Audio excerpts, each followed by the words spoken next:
असीम पुण्योदय से, भाग्योदय से, सौभाग्य से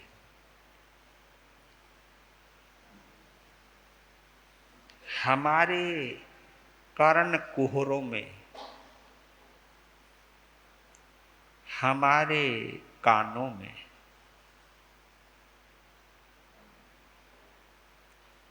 श्री महावीर कथामृत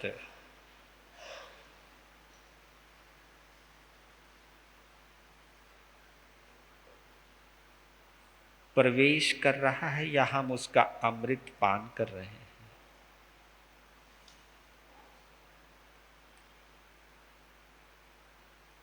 श्री महावीर कथा अपने आप में अमृत की कथा है। नश्वर से ईश्वर होने की कथा है। लक्कड़हारे से तारनहारे बनने की कथा है।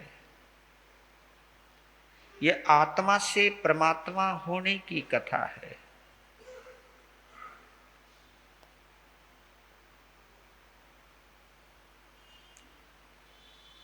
एक आराधक की आराध्य बनने की कथा है। एक साधक की साध्य बनने की कथा है। श्री महावीर कथा एक अद्भुत कथा है।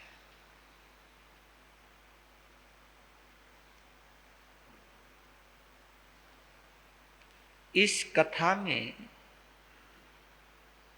जिनको भी रस आ रहा है,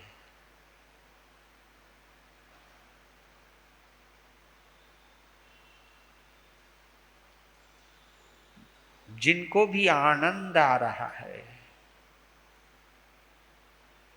वह आनंद जितना गहरा हो रहा है, इस आनंद की गहराई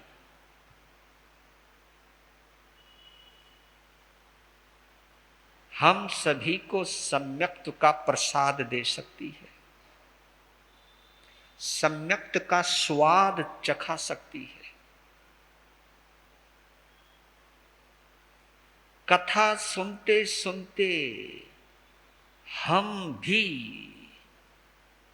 जिनकी कथा सुन रहे हैं, हम भी वैसे ही बन सकते हैं। इस कथा की यही विशेषता है। भव भ्रमण पर विराम लगने वाला है। प्रभु महावीर की आत्मा का आखिरी जन्म होने वाला है। इस जन्म की कथा को हम इस भाव से अवश्य सुने कि वो हमारा जन्म कब होगा, जब हमारा भी आखिरी जन्म होगा।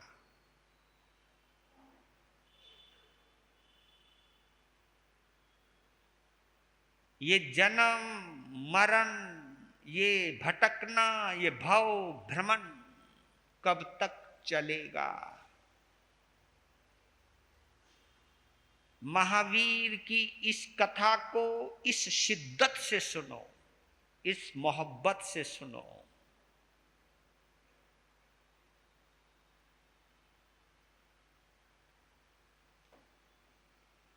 कि हम ऐसे सम्यक्त्व की आराधना कर सकें, जिस सम्यक्त्व की नाव पर सवार होकर हम भव सागर से पार जा सके।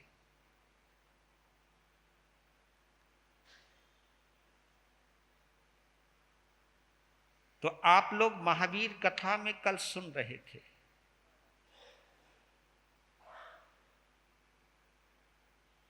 कि प्रभु महावीर का जीव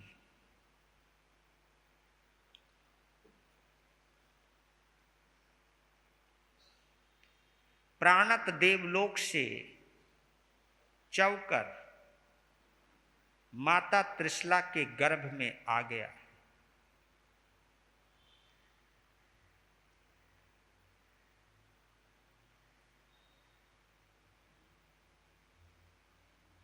जिस गर्भ को चुना है, जिस संयोग को चुना है प्रभु वीर की आत्मा ने,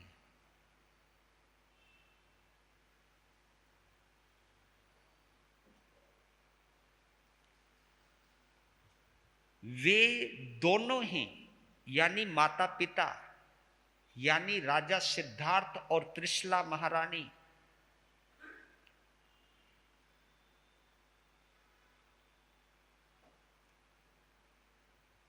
दोनों का व्यक्तित्व ही किसी महान व्यक्तित्व को जन्म देने के लायक है। ये हम सुनकर के आ चुके हैं। और एक बात अवश्य ध्यान रखना, गर्भस्थ जीव के संस्कार, गर्भ में आए हुए जीव के आचार और विचार माता पिता के आचार विचार इन दोनों को प्रभावित करते हैं। और कभी कभी माता का आचार विचार भी गर्भस्थ शिशु के ऊपर प्रभाव डालता है।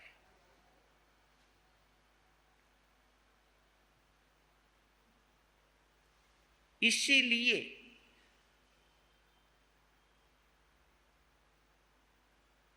जिन शासन में गर्भ को भी एक संस्कार कहा है,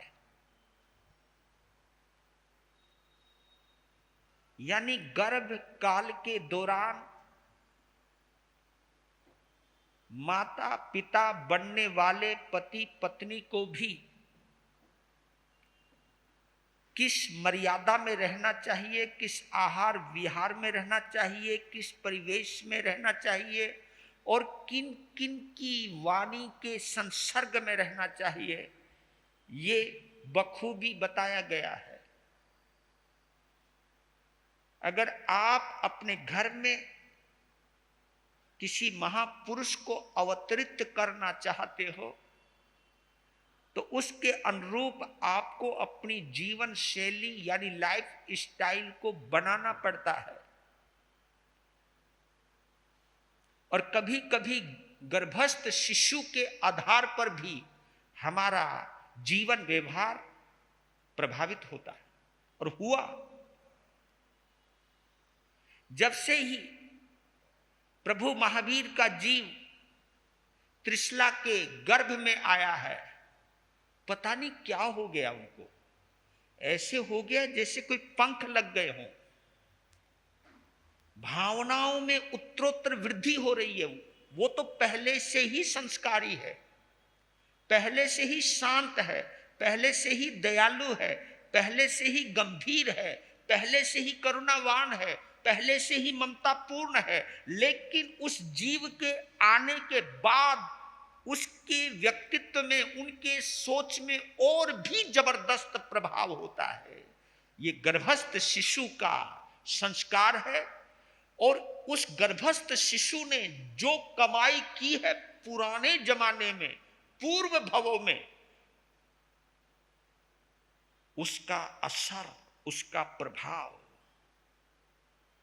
माता पिता पर ही नहीं पूरे राज्य में दिखाई देने लगा। अभी तो बच्चे ने जन्म लिया ही नहीं है, जन्म से पहले ही नजारे बदलने लगे। जन्म से पहले ही राजा सिद्धार्थ के सितारे बदलने लगे। जो थोड़ा सामान्य राजा था, अब उसकी गणना विशेष राजाओं में होने लगी। जो कुछ राजा सिद्धार्थ के विरोधी थे वो उसके समर्थक बनने लगे। जो उनके लिए कुछ गलत सोचते थे अब उनके पक्ष में सोचने लगे। विरोधी समर्थक होने लगे, भंडार भरने लगे, प्रभाव बढ़ने लगा, यश विस्तृत होने लगा। सम्मान ऊंचाइयों को छूने लगा।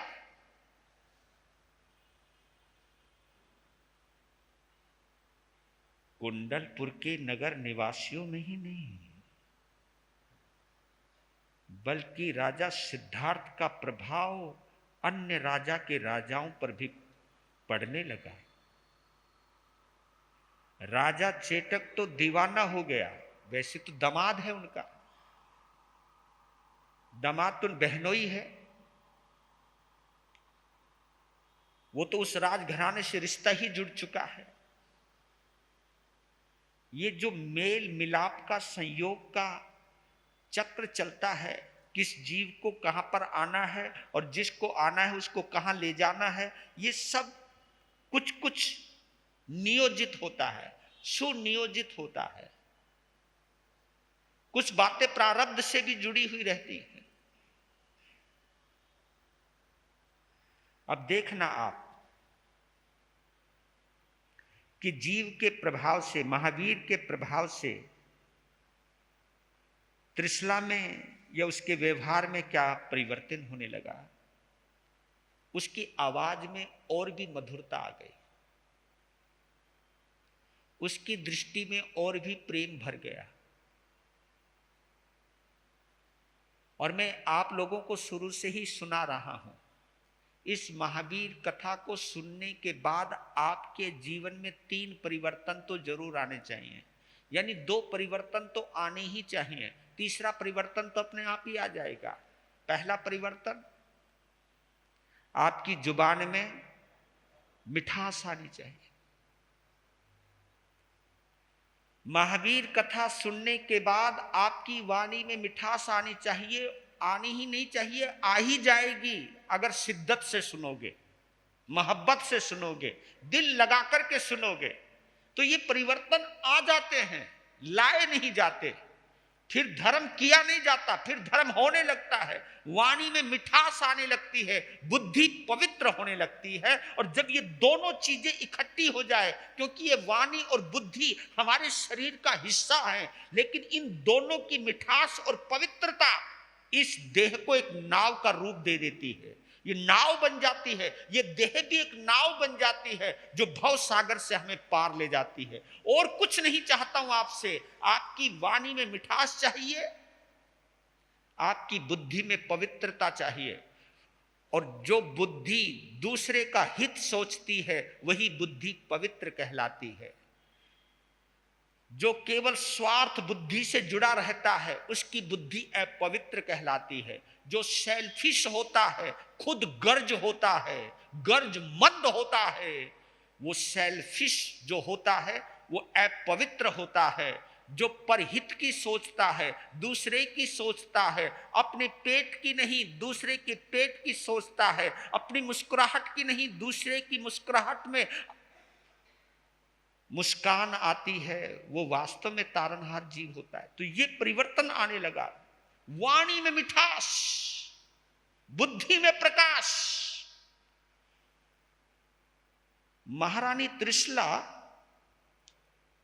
दास दासियां क्या, उनके चेहरे के पार उनके दिल में झांकने लगी।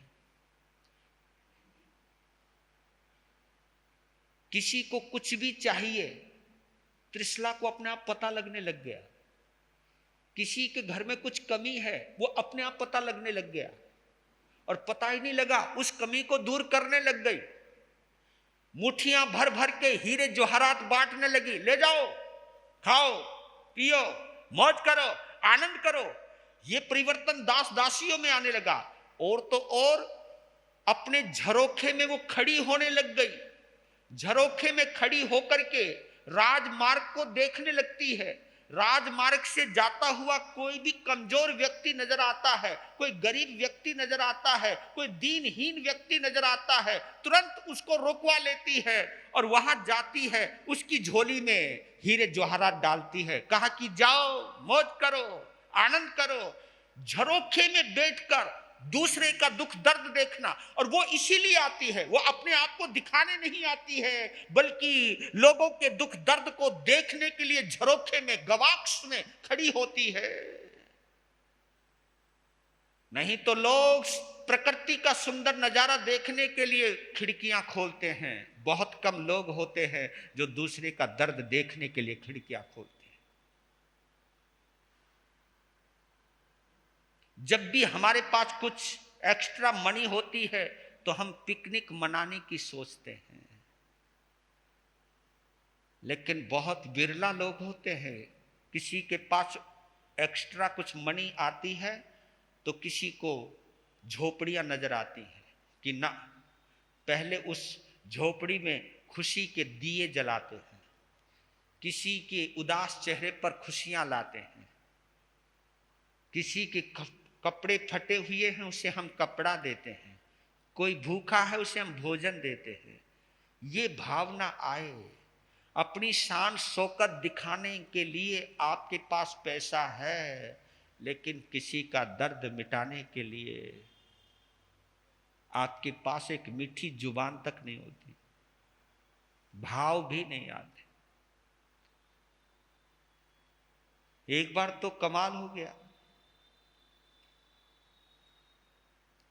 9 लड़ी का आहार जो करोड़ों का था, जो उनकी विशेष दासी थी, जो उनकी सेवा करती थी, पदचापी करती थी, तो 9 लड़ी का हार निकाला, दासी को बुलाया और उसके गले में बांध दिया और कहने लगी, दासी ये क्या कर रही हो? आज से तेरा दासीपना खत्म, महल बना, आराम से रहो, जाओ। एक बार अपने पति सिद्धार्थ के साथ झरोखे में बैठी थी, सामने राजमार्ग नजर आ रहा है, तो क्या देखती है नजारा कि कुछ राजपुरुष, जिनको हम आज की भाषा में सिपाही कहते हैं, कुछ राजपुरुष एक कैदी को हथकड़ी बेड़ी से जकड़े हुए लेकर के आ रहे थे, उसे कहीं ले जा रहे थे। त्रिशला ने कहा, स्वामी ये कौन? कहा कि अपराधी है। कहां ले जा रहे हैं? कारागृह, बंदी गृह। क्यों? क्योंकि अपराध किया इसने।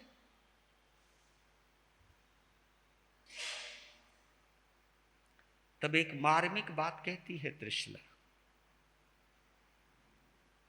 कि मुझे स्वतंत्रता प्यारी लगती है, तुम्हें भी स्वतंत्रता प्यारी लगती है, सभी को स्वतंत्रता प्यारी लगती है। तो मेरी एक ऐसी इच्छा है, इसको ही नहीं, जितने भी कैदी हैं, बंदी गृह में बंद पड़े हैं, उन सभी को आजाद कर दो। ये सुनकर के राजा सिद्धार्थ ने कहा, क्या बोल रही हो आप? अपराधियों को बंदी गृह में डालना राजा का कर्तव्य है, अपराधियों को इस तरह खुला नहीं छोड़ सकते।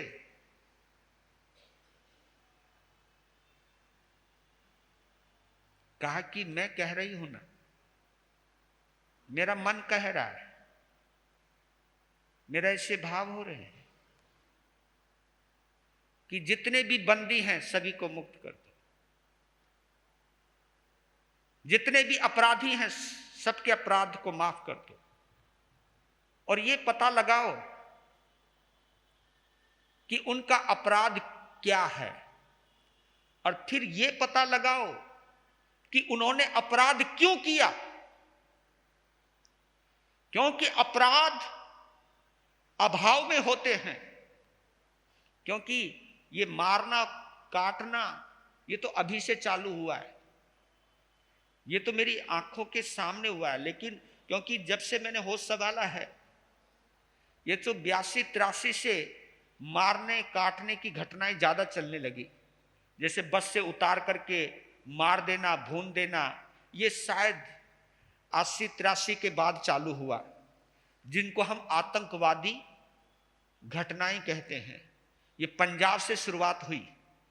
ये जब इकट्ठे लोग मारे गए तो पूरा देश दहल गया था। अब तो कहां कहां मरते रहते, पता भी नहीं चलता, गिनती भी नहीं आती। अब तो बीमारियों से भी लोग मरने लग गए, डॉक्टर भी मारने लग गए, पता नहीं कौन कौन मारने लग गया है।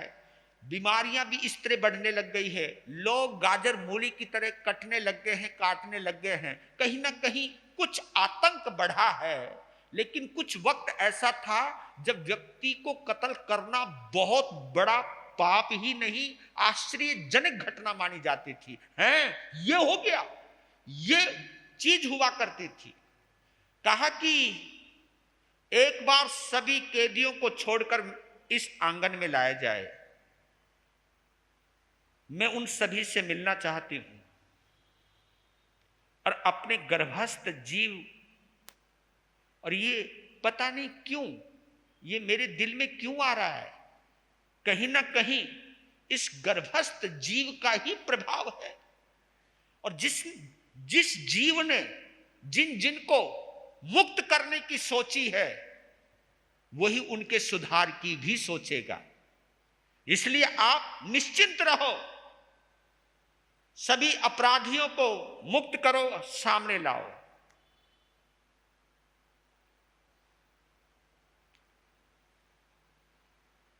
सोच में पड़ गया राजा सिद्धार्थ, लेकिन फिर डाउट खत्म कर दिया कि जिस जीव के प्रभाव से मेरा प्रभाव बढ़ता जा रहा है, मेरी समृद्धि, मेरा यश, मेरा सम्मान बढ़ता ही जा रहा है, तो इस कार्य को मैंने अंजाम दिया तो इससे मेरा अपमान नहीं, कहीं ना कहीं सम्मान बढ़ेगा। और अपराध को मिटाने के लिए प्रेम बड़ा आवश्यक होता है। प्रेम कभी कभी अपराधी के हृदय में अपराध से मुक्त होने की भावना पैदा करता है। अगर हम बेशर्त, निस्वार्थ किसी को जब हम क्षमा करते हैं, तो उस क्षमा का यह प्रभाव होता है कि सामने वाले के जीवन में बदलाव आता है। बस इतना सुनते ही सभी कैदियों को मुक्त करके अपने महल के आंगन में बुला लिया। गवाक्ष में खड़ी हुई है महारानी त्रिशला। जब कैदियों को पता चला कि हमको बंदी गृह से मुक्त कर दिया गया है, जैसे ही वो सामने आए, माता त्रिशला का चेहरा देखा। ये देखिए अपराधी किस तरह संस्कारी बन सकता है, ये प्रभाव जीव का भी है। क्यों ना हो, जैसी त्रिशला को देखा है अपराधियों ने, माता को देखते ही अपने पाप की आलोचना होने लगी, अपने अपराध का बोध होने लगा। और जब अपराध का बोध होने लगा, मन में एक संकल्प जगने लगा कि कमाल है इस मां की ममता को, कि जिसने हमारा अपराध नहीं देखा, हमारी आजादी की कामना की है, हमारी मुक्ति की कामना की है। हम आज से संकल्प करते हैं कि हम कैद से ही मुक्त नहीं होंगे, आज से हम अपराध से भी मुक्त होने का संकल्प लेते हैं। और सभी ने जय जयकार करते हुए, हाथ जोड़ते हुए कहा कि आज तक जितने भी अपराध किया है, हम उन अपराधों की तौबा करते हैं और आगे से अपराध ना हो, ऐसा संकल्प करते हैं। छोड़ दिया और सब जय त्रिशला माता, जय त्रिशला माता, जय त्रिशला माता कहते हुए सभी अपराधी नाचते गाते मुस्कुराते हुए चले गए। वाह वाह मेरी मैत्री के मसीहिया, मेरे करुणा की मूर्ति, तुमने तो जन्म लेने से पहले ही प्रेम बढ़ाना शुरू कर दिया, लोगों के दिलों से मनोमालिन्य दूर करना शुरू कर दिया।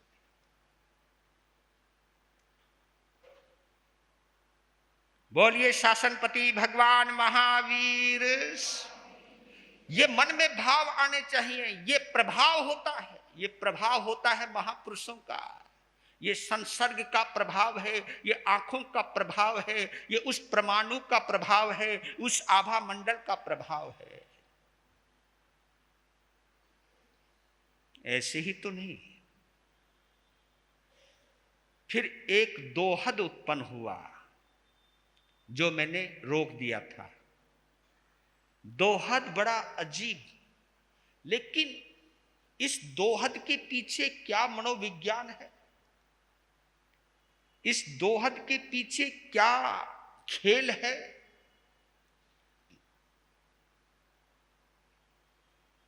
देखिए, त्रिशला दोहरी भूमिका निभा रही है। वो एक मां का भी रूप दिखा रही है और एक पतिव्रता नारी का भी रूप दिखाने जा रही है। ये जो दोहद पैदा हुआ है, सुनने में एक बार लगेगा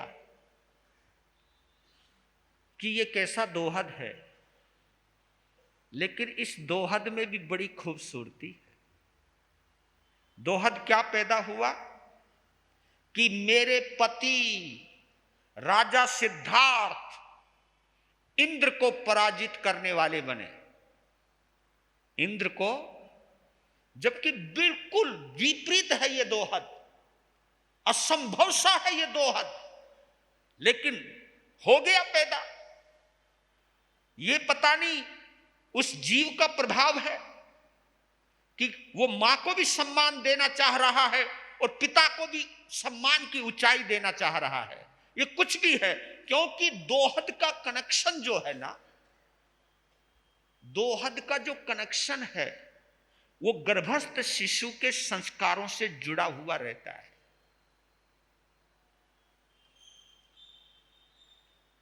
कई माताओं को उस दौरान चटपटा खाने का भी मन करता है।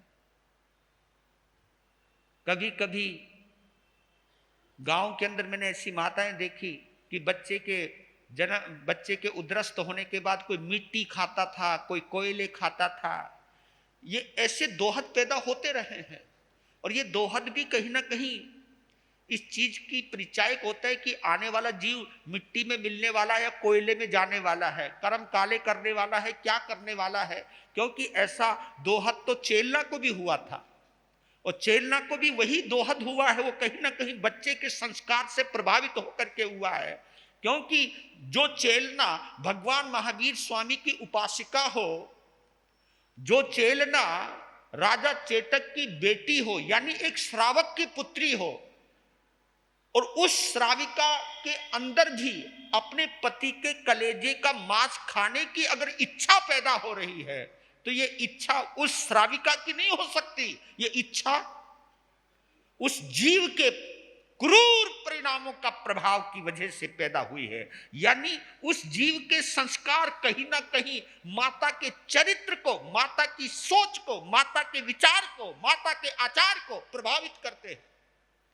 इसलिए मैं जरूर कहना चाहता हूं, जिस जीव को तुम लाना चाहते हो, लाने से पहले, यानी किसी शिशु को जन्म देने की प्रक्रिया से जब तुम अपने आप को गुजारना शुरू करते, उससे पहले एक प्रक्रिया जरूर किया करो कि उस बच्चे को बुलाने के लिए, किसी आदर्श महापुरुष को बुलाने के लिए आप लोगों को तपस्या प्रारंभ करनी चाहिए। कुछ समय तक ब्रह्मचर्य की साधना करनी चाहिए। अपने आहार पर संयम रखना चाहिए। जमीन पर शयन करना चाहिए। महामंत्र नवकार की साधना करनी चाहिए। पंच परमेष्टि की साधना करनी चाहिए। तीर्थंकरों की आराधना करनी चाहिए। लोगस का पाठ पढ़ना चाहिए। विरथुई की साधना करनी चाहिए। और जब 6 महीने के बाद ये साधना करते हुए हो जाए, तब किसी जीव को बुलाने के लिए शारीरिक प्रक्रिया से गुजरना चाहिए। क्यों नहीं होगा? क्यों नहीं हो सकता है आज किसी महापुरुष का जन्म? लेकिन जब मस्ती मस्ती में कोई जीव आता है, तो मस्ती तुम सभी के लिए बड़ी भारी पड़ जाती है। इसलिए कहता हूं कि माता पिता बनना एक महज शारीरिक क्रिया नहीं है, बल्कि एक साधना की प्रक्रिया है, और इस प्रक्रिया से गुजरना चाहिए हर पति पत्नी को एक आदर्श माता पिता बनने के लिए। कहीं ना कहीं धर्म की शरण में जाकर के धर्म, किसी धर्मात्मा, किसी महापुरुष का आह्वान किया जाता है, तो क्यों नहीं आएगा? एक धर्मात्मा जीव, एक महात्मा का जीव आपके घर के अंदर। तो देखिए वो जीव क्या चमत्कार कर रहा है। दोहद है मां का, लेकिन कनेक्शन जुड़ा है पिता के सम्मान से। क्योंकि आपने गौर किया हो, इंद्र की गलतफहमियां प्रभु महावीर ने 2 बार दूर की है।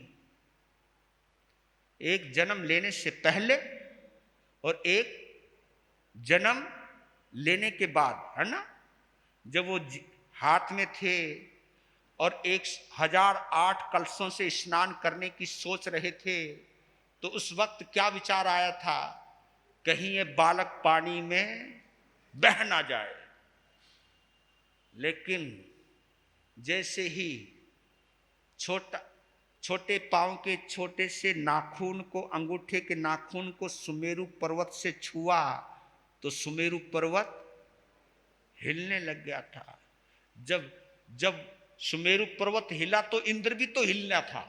जब वो हिला तो तब गलती हुई। ये देखिए, कहीं ना कहीं गलतफहमियां दूर करनी भी पड़ती हैं। तो एक दोहद पैदा हुआ कि मेरे पति राजा सिद्धार्थ देवराज इंद्र को पराजित करें, उस पर विजय प्राप्त करें। और पराजित इंद्र अपनी इंद्राणी के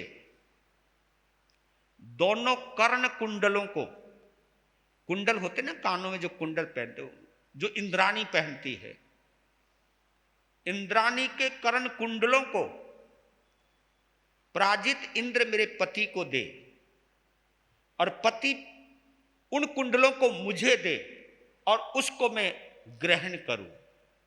यानी उन कुंडलों को मैं अपने कान में धारण करूं। ये क्या पैदा हुआ? दोहद पैदा तो हो गया, लेकिन जानकार थी। कहा कि ये क्या हो गया मेरे अंदर? जो नहीं होना है वो क्यों हो रहा है? ये तो असंभव कार्य है। क्योंकि इंद्र को कोई हरा नहीं सकता। उसका नाम इंद्र है, उसकी शक्ति अनंत है, बल अनंत है उसके पास। उसको कोई चुनौती नहीं दे सकता। और ये मेरे दिल में क्या भाव आए कि मेरा पति इंद्र पर विजय प्राप्त करे। फिर मन मसोस लिया, अपनी दिल की बात जुबान पर नहीं लाई। और दोहद का एक परिणाम होता है कि जो अंदर ख्वाहिश पैदा हुई है उसे बोलना चाहिए। अगर नहीं बोलोगे तो उसका असर सीधा चेहरे पर पड़ता है, बॉडी पे पड़ता है, स्वास्थ्य पे पड़ता है। चेहरा जो चमक रहा था वो चेहरा मुरझाने लगा। जो आंखों में चमक थी, उन आंखों की चमक मध्यम पड़ने लगी, होठ सूखने लगे, शरीर कमजोर होने लगा। त्रिशला के इस शारीरिक परिवर्तन को देखकर दास और दासियां चिंतित हो गए। और जब वो थोड़ी बेहोश होकर के गिर पड़ी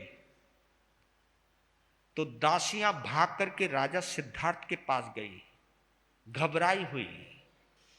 राजा सिद्धार्थ ने कहा, क्या क्या हुआ? महारानी बेहोश हो गई हैं और वो बहुत कमजोर होती जा रही हैं।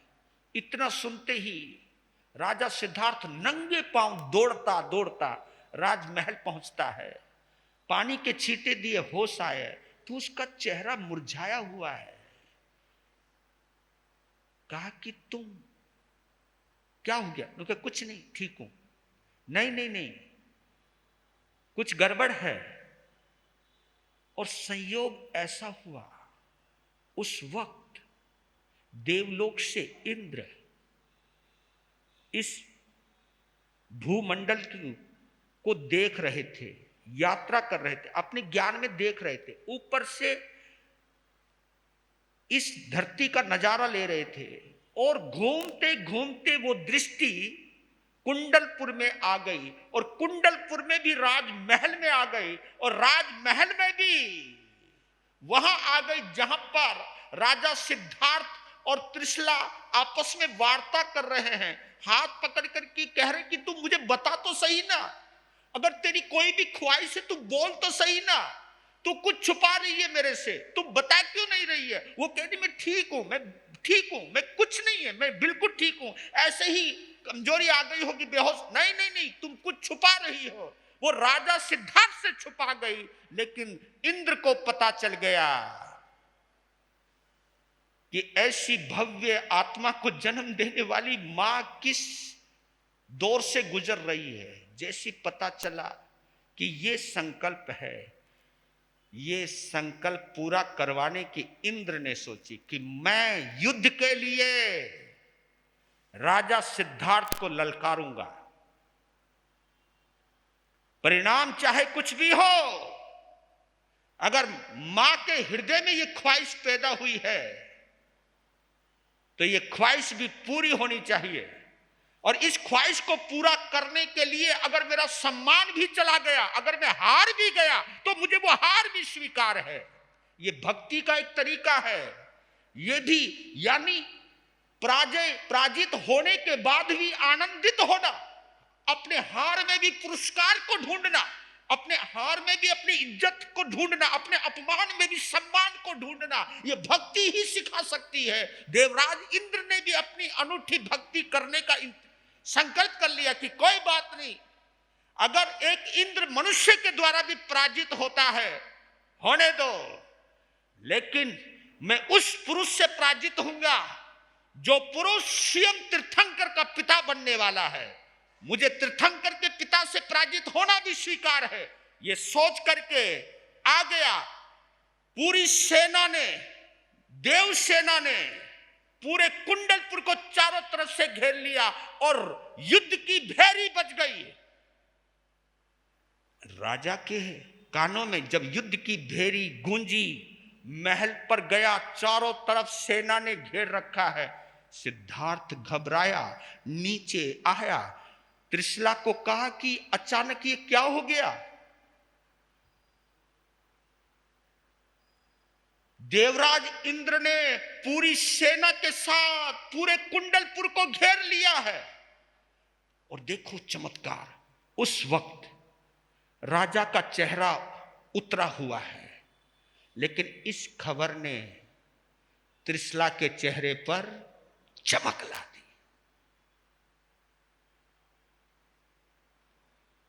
जब त्रिशला को मुस्कुराते हुए देखा, सिद्धार्थ बोला, देवी तुम मुस्कुरा रही हो, मैं मुसीबत में? नहीं राजन, मेरे पति को इस दुनिया में कोई हराने वाला नहीं होगा, कोई नहीं हरा सकता तुम्हें। इंद्र आया है, कोई भी हो, कोई भी हो, क्योंकि तुम विश्व विजेता पुत्र के पिता हो, तुम्हें दुनिया में कोई हराने वाला ही पैदा नहीं हुआ। ये मेरा रोम रोम बोल रहा है। तुम भी युद्ध की भेरी बजवा दो, युद्ध शुरू करो, और इस बार तुम्हारे रथ का जो सारथी होगा और कोई नहीं, वो मैं बनूंगी, मैं बनूंगी, तुम्हारे रथ को मैं चलाऊंगी। जब ये जज्बा अपनी पत्नी में देखा, पता नहीं क्या हो गया। राजा सिद्धार्थ के अंदर जो थोड़ा बहुत भय आ गया था, अपनी पत्नी की इस हुंकार से वो भय भी जाता रहा। कहा कि त्रिशला जो भी करती है वो कभी गलत नहीं करती, इसकी मुस्कुराहट में मुझे भी अपनी जीत की सुगंध आने लगी है। बस फिर क्या था, भेरी राजा सिद्धार्थ ने भी बजवा दी। युद्ध पर रथ में बैठा है सिद्धार्थ, और सारथी की जगह कौन बैठी? महारानी त्रिशला। और जैसे युद्ध के मैदान में पहुंचा है राजा सिद्धार्थ, जिस रथ को चला रही, और सुनो, उस रथ को केवल त्रिशला का शरीर चला रहा है, असली तो महावीर चला रहे। और कमाल हो गया, वो रथ जहां से गुजरा और जिस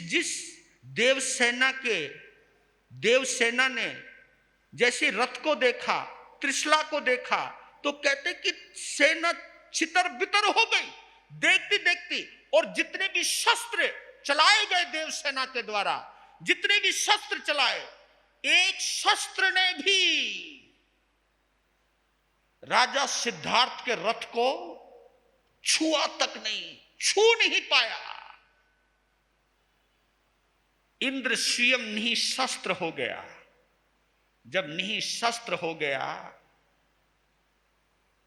इंद्राणी भी वही है, घुटनों के बल बैठ गया। पता नहीं क्या हुआ, ज्ञान का प्रभाव है, कुछ भी हो।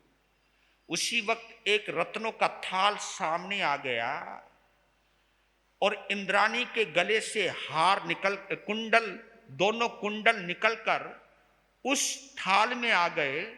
और जैसे ही बैठा है इस मुद्रा में इंद्र, वो थाल इंद्र के हाथों में आ गया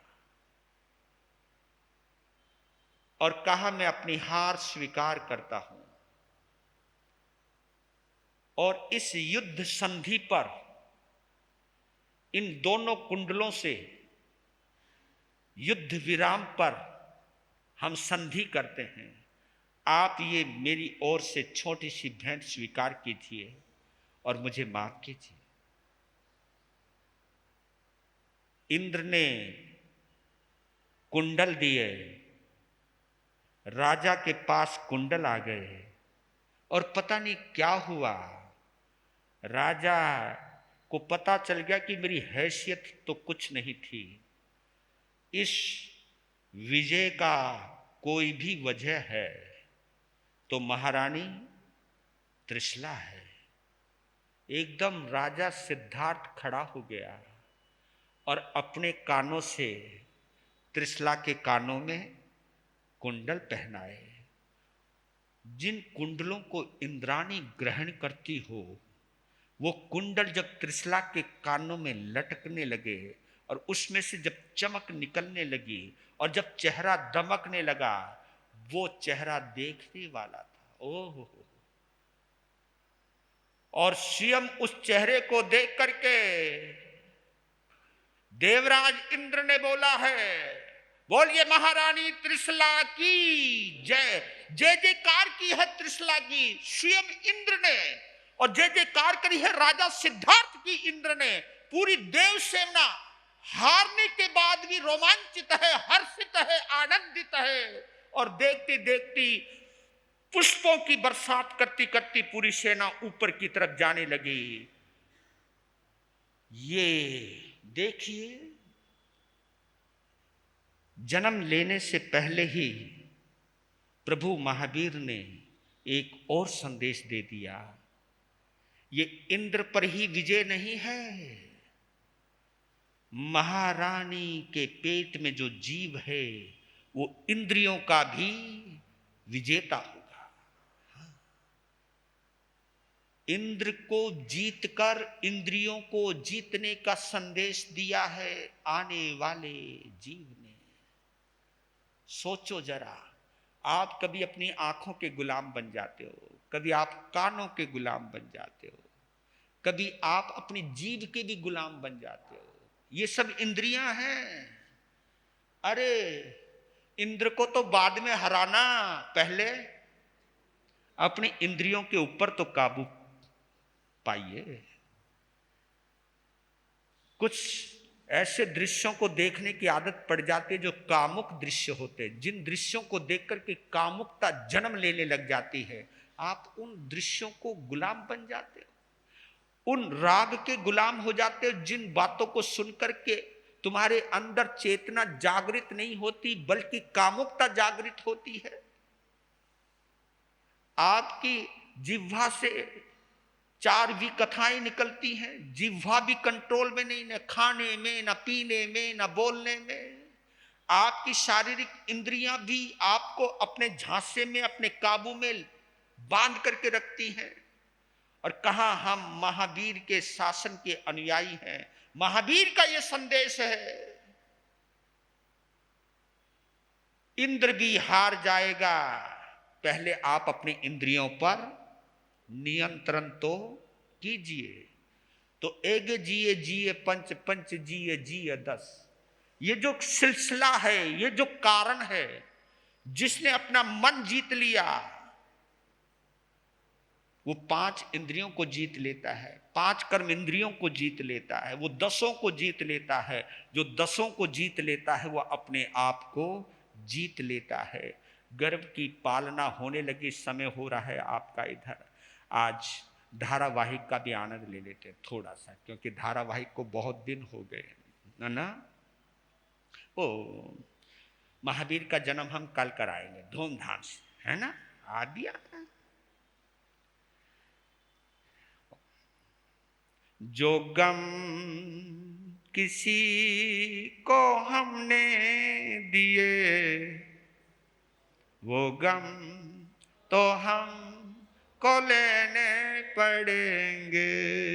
जो गम किसी को हमने दिए, वो गम तो हम को लेने पड़ेंगे। लेने पड़ेंगे, लेने पड़ेंगे, लेने पड़ेंगे, लेने पड़ेंगे। क्या?